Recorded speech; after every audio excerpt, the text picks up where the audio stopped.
Welcome to The Last 50 Feet, the podcast about what happens when autonomous vehicles actually arrive at the curb. Every week, we get into what is moving in autonomous commerce, what's stalling, and who's building what next. No fluff, all signal, and we keep it brief. That's our thing. Let's get into it. Welcome to The Last 50 Feet. For over 2 decades, Van Tucker has been building the platforms where technology, creative, and commerce collide for brands like Nike, Disney, MLB, Adidas, Qualcomm, and Beats by Dre, formerly known as Beats. Today, he's managing partner and head of AI at CMG, an AI native growth partner that's helped scale over $225 million in GMV for emerging brands and established operators alike. He's also the founder of AI Wrangler, where he and his team get hands-on keyboard with business owners building AI agents, phone receptionists, and back office systems that actually work. No strategy deck required. From co-founding Vander Group and White Rabbit Venture Studio to serving as entrepreneur in residence at Harbor Lockers, shout out, to launching Skybolt Studios back in 2010, Van has spent his career at the edge of what's next in commerce and technology. Welcome to The Last 50 Feet, Van. How did we do? Nailed it. That was quite a good intro there. Whoever wrote that was pretty talented. Yeah, I wrote it. It just came right from my brain. Dude, so Van, tell us a little bit about yourself and your background. Well, thanks for having me on here. Background, a little bit myself. How much time we got here? So, we'll kind of do how much time we want to go into the background. So you make the call. We have plenty of time. So I've been technology, you say entrepreneur my whole life. So started just as a young age, started building websites in middle school for riding my BMX bike. So my buddies and I, we like action sports. So this was in middle school. Somehow I got learned that you can make a website online. So I would ride my BMX bike in the daytime. At nighttime, I would come home and make a website of it. So this website kind of expanded into high school. So I started, got a little bit larger and larger, this action sports website, more like a regional thing, but, it kind of got known in a little bubble of Northern California. And with that, people started saying, hey, Van, can you help me build a website or do this marketing content in high school? So I started my first business in senior year of high school, started building things for local businesses, and went to college for entrepreneurship. And since then, just been kind of addicted to working with entrepreneurs, building, projects and technology, and now kind of addicted to AI as well. So it's kind of been a fun journey. It's amazing. So you've spent essentially your entire career kind of building on the frontier. Yeah, you can say that. So, building the website before MySpace kind of took it out. All the kids in high school rather go hang out on MySpace, talk to girls versus be on the BMX action sports websites. So, I've been always on the kind of building emerging things. And now, that's what the wave of building e-commerce platforms to, building out lockers and now AI. Where did you grow up in Northern California? Now I'm curious. Now you're curious. So I actually grew up in a very small town, about 13,000 people in Northern California. It's a little ranch town called Red Bluff, California. So most people don't know about it, who it is. But if you're on I-5 driving up the North State to Mount Shasta, you pass through it. So it's about 2.5 hours north of San Francisco. That's where I grew up. And somehow I got connected to the internet at a young age. So it kind of broke down all the digital divide to where you can be. So I kind of grew up in this local area in Northern California. Very cool. You really did. So you really were building on the frontier. Yeah, literally on the frontier. And then during COVID, I actually moved back to our hometown. My whole family kind of grew up in the same town. My wife's family's here. So I'm actually back living in the frontier. Oh, you're in Red Bluff now. Yep. Hey. Must feel good. Cool. So we connected Van with you here at Autolane at Harbor Lockers. That's correct. What tell us a little bit about your time at Harbor Lockers. Yeah, Harbor Lockers is super exciting venture to be part of. So, I used to have a venture studio that I was running, helping incubate new startups out of. I actually came across and met Arik. That's the founder of Luxor One. He recently sold Luxor One to a company called Asabloy. And part of that acquisition was like, how do we build this like dream of having lockers everywhere in the United States? So, the concept is, you see lockers being popular in Europe, see a lot of outdoor lockers. And then in the United States, lockers have been mostly just used in multifamily apartment buildings, buy online, pick up at retail stores, but you don't have them in a lot of public accessible spaces. So, Arik was, as a locker visionary. He had this kind of ideas, how do you put lockers around cities? So Arik and I actually met at the right time. All the stars aligned. So I came in as like an entrepreneur residence, kind of as an operating entrepreneur to kind of take this idea. It didn't have a name called Harbor. It's like, hey, it was called as public lockers was kind of the idea. We didn't have the product made yet or anything. We had some metal of a locker that we would use. So we, I came in, we built out all the locker technology, built out all the connectivity to open the locker. And then we kind of had this like business model that's a little unique because we knew getting people to use lockers is like a big expense to actually go buy lockers and deploy them around network like an Amazon locker. So we deployed over 500 lockers around the United States. And then we did a pay-per-use model where people can pay and rent the locker in a variety when they rent the lockers. And then it's been a fun journey. The company, we now have 500 lockers. We got the momentum going, and we actually have a lot of like successful businesses that built their business on top of the lockers, including like even like local entrepreneurs has been like something that's really exciting. Like we knew in order for people to use the lockers, like it was not going to be like returns and packages because it's a long lead time to have like the major carriers like integrate and start using lockers. So we did a big focus on how do we empower like entrepreneurs to use these lockers to grow their business. So as an entrepreneur example, like in Atlanta, Georgia, she has a little home business where she sells product on Instagram, and she used to have people come to her house to pick up all of her like things she makes and sells on Instagram and Etsy. And then she had all these random people come to her doorstep. She came across Harbor. Now she uses Harbor like every single day. The local lockers throughout Atlanta. She drops off the orders. People can pick them up anytime they want. She's doing like 30 orders a day through these little lockers. She doesn't need to buy a brick and mortar store. It's all powered through this locker network, and she loves it. She doesn't have random people come into her house. Customers like it. They can pick it up anytime. And that's like one of the things that like we always thought from day one of that network is like, how do we have these people just like that using it? And that's something that, still, early stage of the journey on the Harbor. I'm kind of excited like where we got it today and how we're going to expand it, as it goes on to the next phases.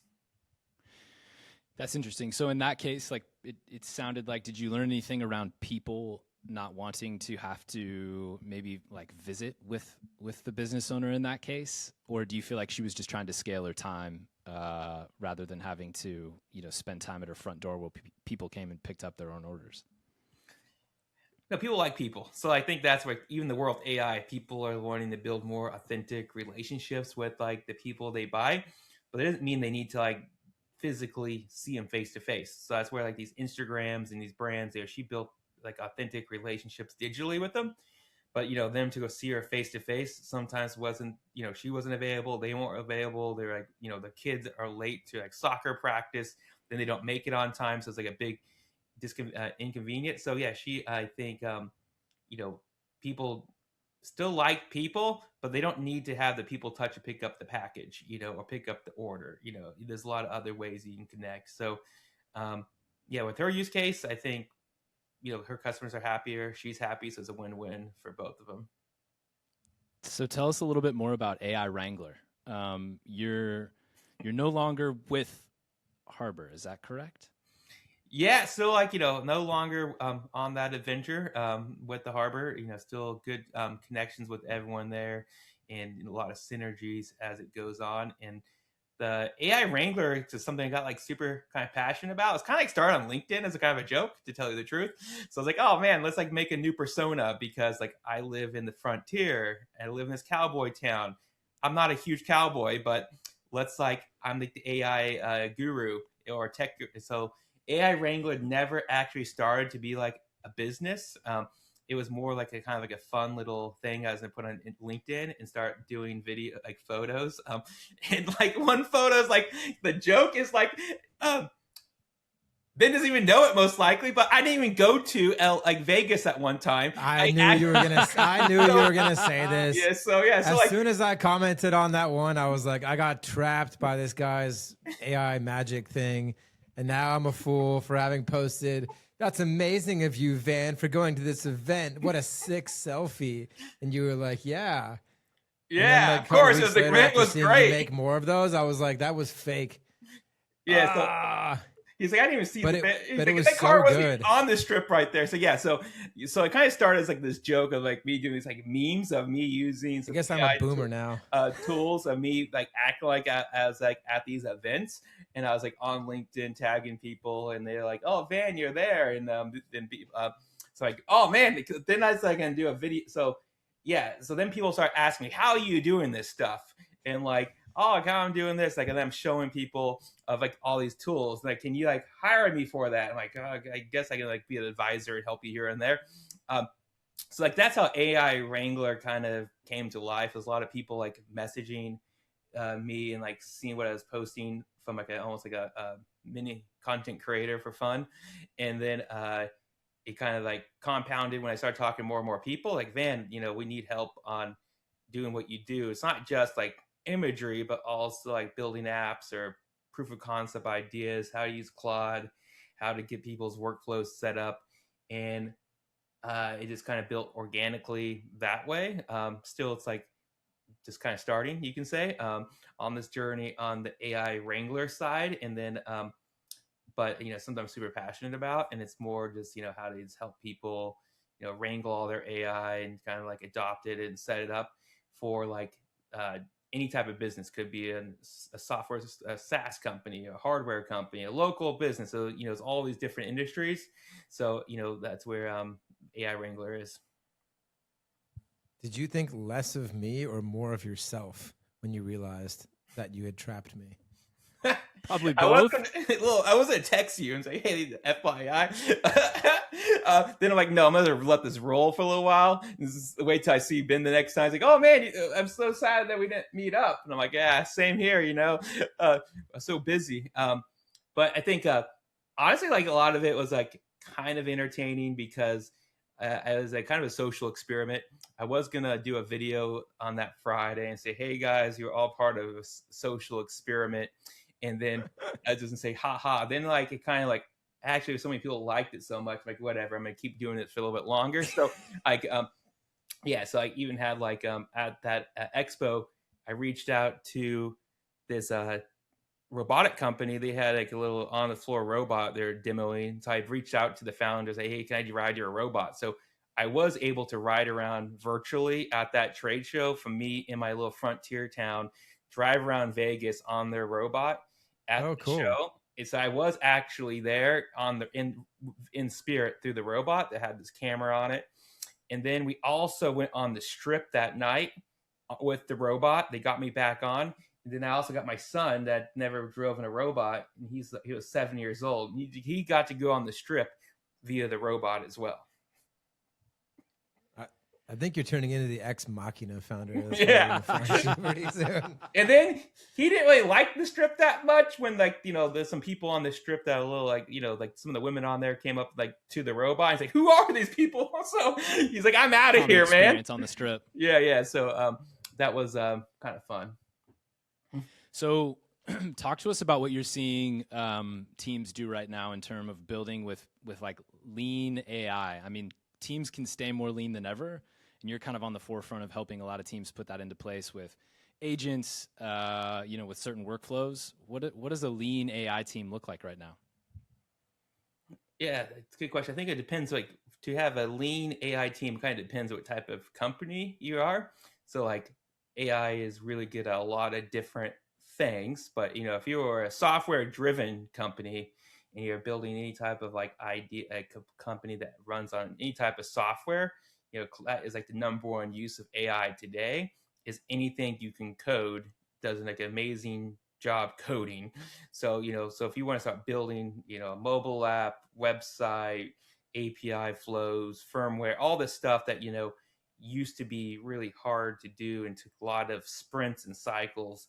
One thing I see from like running lean from a software engineering side, yeah, if you have 4 people, kind of set up with Claude, you can crank out significantly more work than a team of like 100 developers, like from 2 years ago.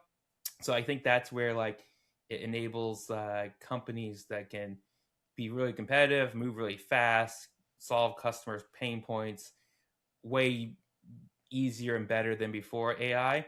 And that's where running lean development teams is like the future. You don't need to have 30 developers.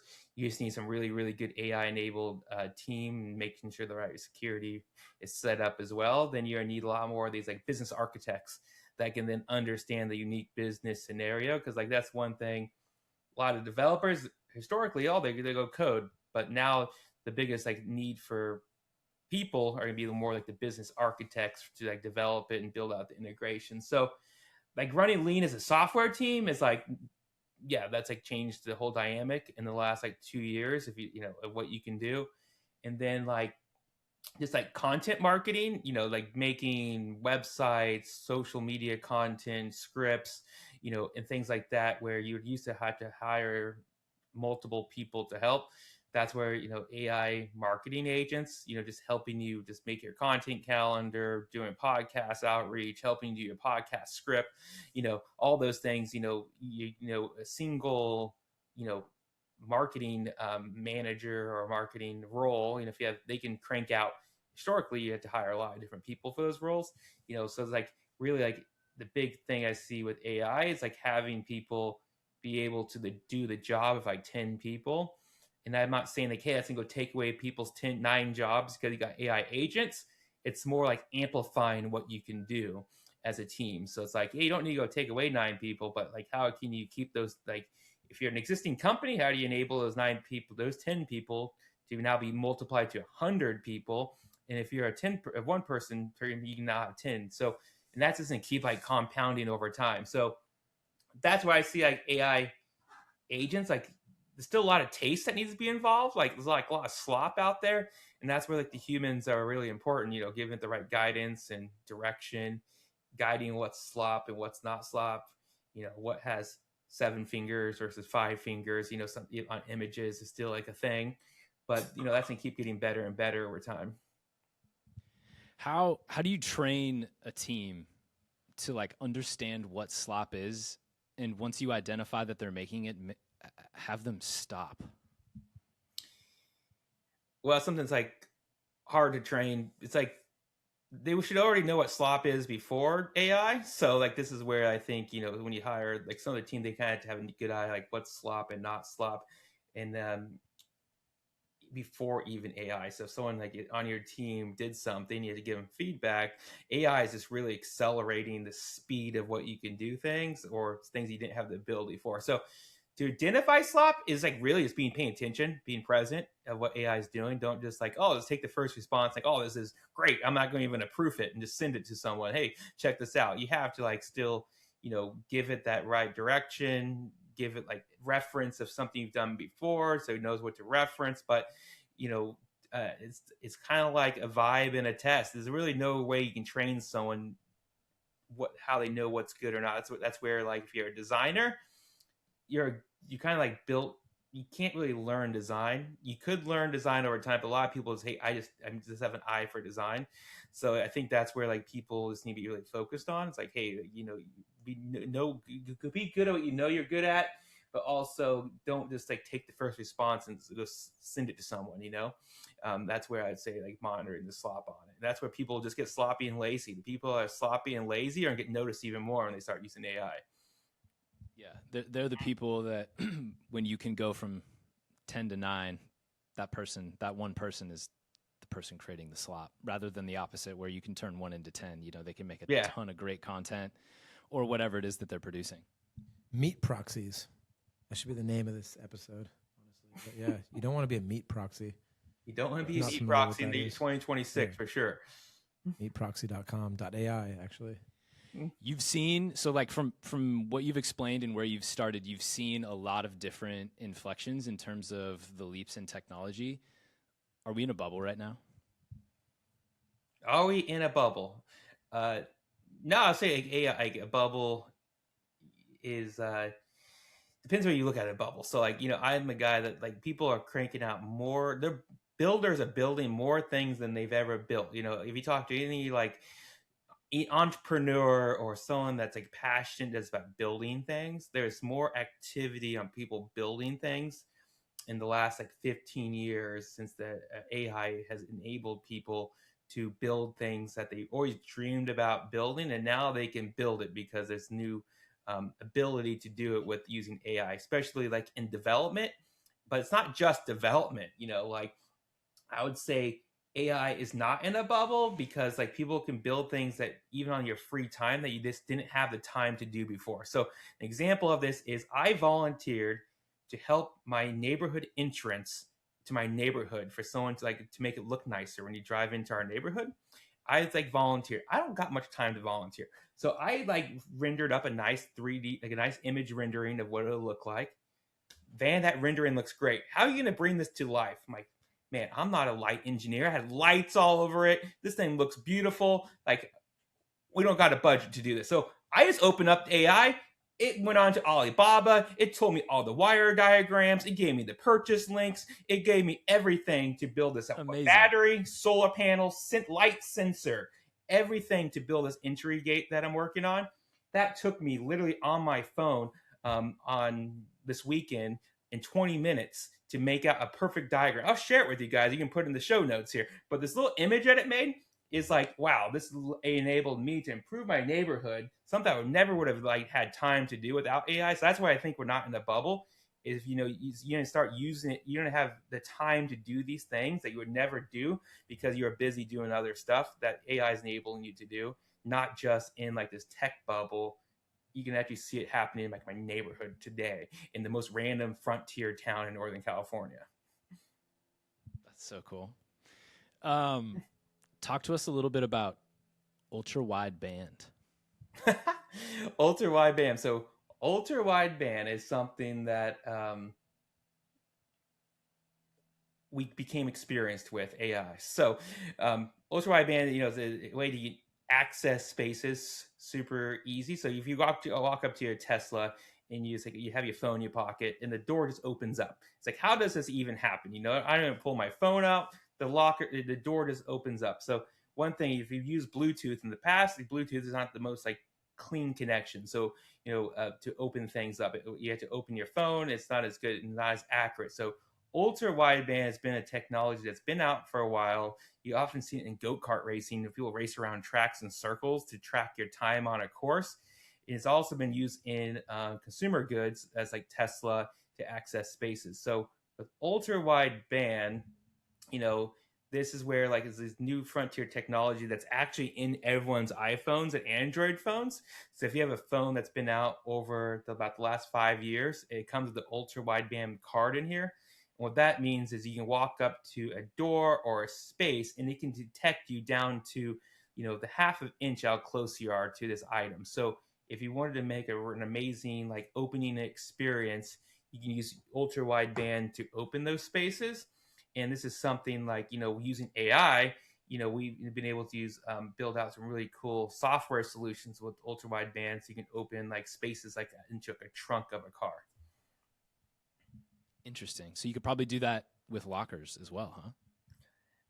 Yeah. It's like, a lot of the locker technology in the past has been like Bluetooth or internet and things like that. Using ultra wideband with a locker, that would just make it so you can walk it right up to it.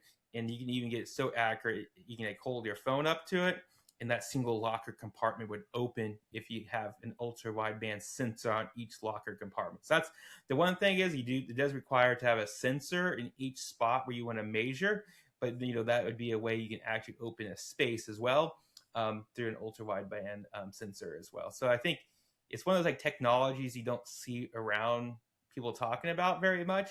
It's kind of like this connectivity access solution, but it's something that's become more mainstream as it's been enabled in phones.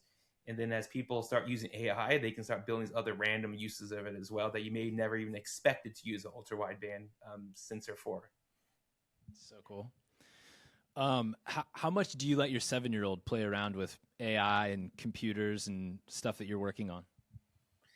Yeah, this is a fun one. So he's 8 years old. So this is gonna be fun to look back in history and say, let's go play this podcast in 20 years and see where like I landed in history on this one.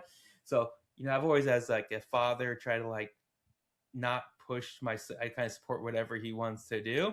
So like, for example, like 3D printing is something like I got a 3D printer. He has it set up. He can like 3D print pretty much anything he wants through it. So he's like fully embraced into like 3D printing items.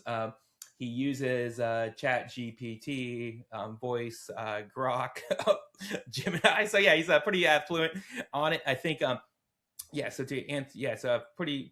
also like Claude coded a Pokemon app as well. So we do like, wow. Yeah, so he's actually made a Pokemon. I never knew there was so many Pokemon libraries on GitHub that I never even knew was a thing.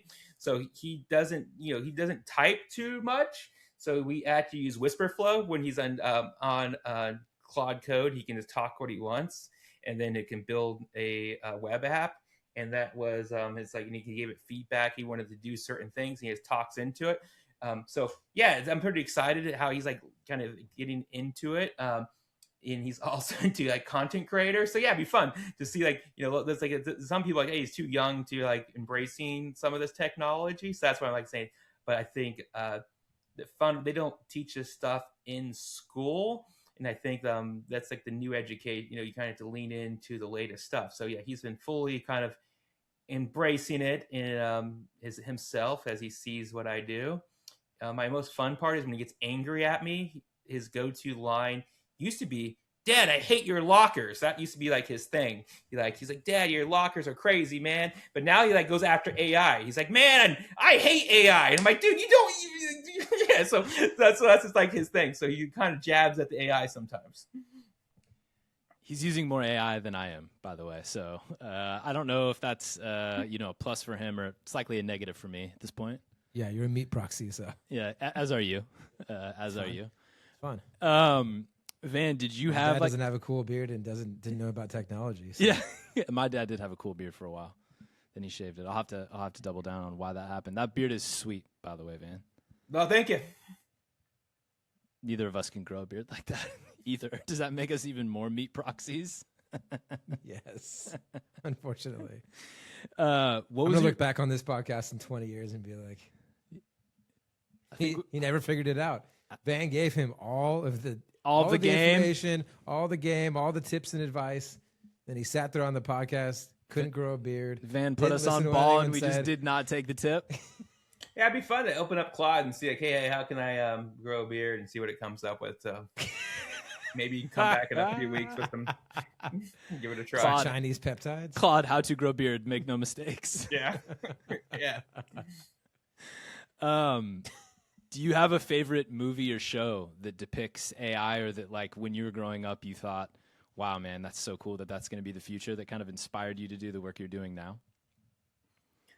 Yeah, so like one of my favorite movies, it was always like Short Circuit. So Short Circuit's like an old like vintage movie from like the 80s.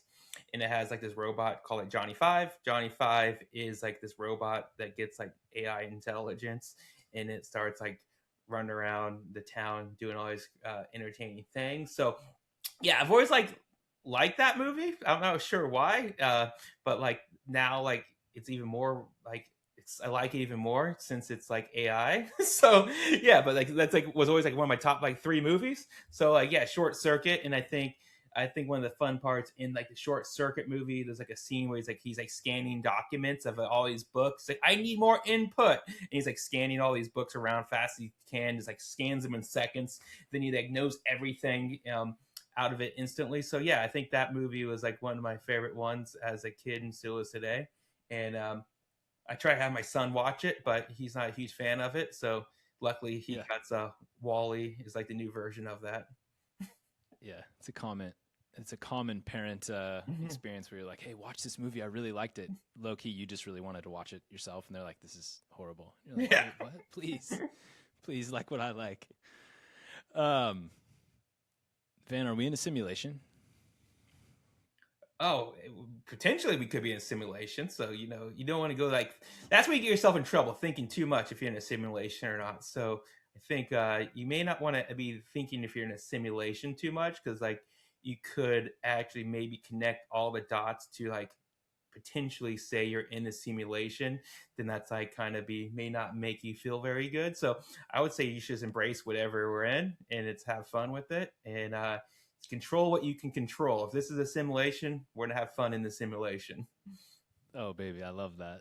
Well said by Men on the Frontier. Yeah, we love the frontier here. Yeah, we got a whole other podcast we can talk about, like some other things in this mountain next to me.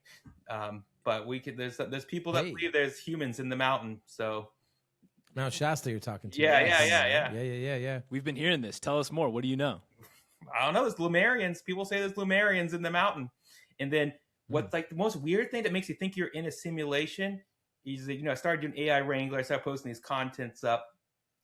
And one of like kind of like the first, like one of the brands I was working with, one of the projects they send to me, say, hey, Van, can you like do this AI rendering video for this brand, this thing? And it's a movie about the Lumerians in the mountain next to me. So, that could make you think you're in a simulation. That was their soft outreach to you. And it's like, hey, they came to me, I was doing the thing. And like, I always talk about these Lumerians as a joke, like I am right now. Then one of the first AI projects I'm doing for a movie about Lumerians in the mountain next to me. And they had no idea that I even talked about it. You've been chosen. I've been chosen, potentially. Our first Lumerian as a podcast guest. That's amazing. Podcast is going one all of many, as we hope. Yeah. You'll have to invite your fellow Lumerians onto our next podcast. That would be fantastic. We can hit the streets. Van, you have a podcast of your own. We can do the last 50 feet on the streets. We can go up there and hit the sidewalks and start getting the microphone and asking some people. Oh my goodness! If they see an auto lane car like drive with no human for their delivery, they may answer it a little differently. Could happen sooner than later, I suppose. Van, you have a podcast yourself, don't you? Oh, so I've done podcasts. Then I got this kind of, I would almost call it a podcast, but I'm doing currently, it's called AI Wrangler on the Streets, where I, get a camera, I run up and actually meet people on the streets in a non-virtual setting currently, and seeing how they can use AI. So that's what I've been doing these days a bit, is it's called AI Wrangler on the Streets. And then the idea is to get back into some podcasting, but I think the approach I have is a little bit different, is how I can do these live like interaction, these live dynamic podcasts where people can come in like you, like, oh, I haven't used AI too much. Let's do it live on here in real time. Be like a live podcast session. That's amazing, man. All right. Well, where can people find more out about you? Well, you can find out more about me on LinkedIn, Van Tucker, or you can reach out on aiwrangler.co. Amazing, man. Anything else that you'd like to add before we wrap today's show? No, I think can't wait. Autolane, first mover as building this all this connectivity of commerce. I just can't wait as the world be on this podcast again, maybe a year from now, and to see where the world's gone. So it's constantly changing, and a lot of these predictions we're making in this podcast could be changing in the next 12 months. So can't wait. We'll bring you back on, man. We appreciate your time today. Thanks, you. Man. Have a good one. Thanks, man. Yeah. Later. Let me stop the recording. Nope. Well, that was fun.